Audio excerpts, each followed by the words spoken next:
Hey everyone, and what's going on? Welcome to another video where we go ahead and talk about what's driving markets today and possible trade ideas that I'm willing to take. We do have NFP and unemployment tomorrow, which is going to be big for the US dollar. There's a lot happening right now, and we'll go ahead and start off with oil. Of course, oil is driving this market here. Today, oil broke out of that $77 resistance that I had marked up, and it got very close to that next level. 82 is that next level of resistance. We got almost quite there, and we're starting to fade off a little bit here. However, the reason behind this move is more escalation in the region of Strait of Hormuz. Referencing this Reuters article, Iran says it hits US oil tanker in the Persian Gulf. No immediate confirmation. However, here on this X post here that we had from Iran Observer, IRGC News officially reported that the US oil tanker was struck by Iran. So they did go ahead and say in the response, every act of US aggression faces the precise and decisive consequences, with Iran forces remain disciplined, united, and strategically dominant in the region. This is obviously a big concern here for the world.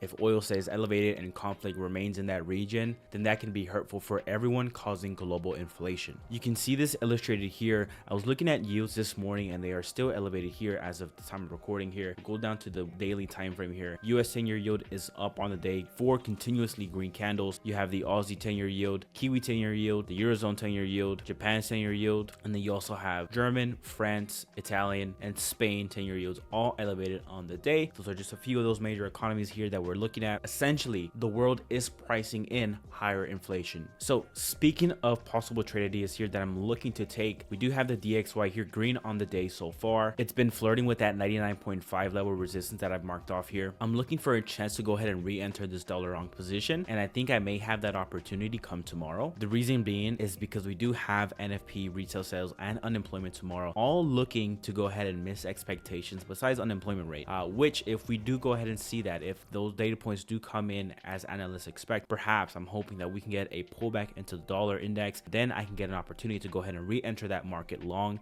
by going short the euro dollar. So essentially what I'm looking for is the euro dollar to get the most lift off here. We did see some better than expected results here early in the week for the euro dollar. Unemployment rate ticked down lower. You also had services PMI beat expectations as well. We did get some cooling inflation numbers though, but right now if you see at the bottom right of the screen, you can see that the euro dollar impact is 80%, meaning they are beating most of their data expectations. So I do think it's a possibility that euro can get a little bit of a pop here, and then we can go ahead and fade that move and trade this momentum lower. As of right now, euro USD is getting a bearish reading on the edge finder, so as long as that stays there, if we get this pop, I would love to go ahead and continue this market short. Gold here not looking too well. You are seeing that it's trading below this level of support that I went ahead and drew out. Now of course my levels of support and resistance are not, set in stone concrete where price has to respect them, but they are decent levels here. You can see that starting to roll over here. So for all my gold traders out there, if this thing starts to roll over, I think it's just an opportunity where you can get gold at some better prices and ultimately trade this thing to the upside when the time is right. Short video here today, but we'll go over equities here. S&P 500 again traded into this level, wicked out of it, finished above it here, showing some type of resiliency here. Nasdaq as well, same idea. The Dow though hurting a little bit, down 1.7% on the day. I think this 45,000 level would be a good potential buy as well. And of course the VIX here up 12% on the day, showing that this tension is not over just yet. And that's it for today's video, guys. Thank you guys so much for watching. I truly appreciate it. Have a blessed rest of your day, and like always, trade safely.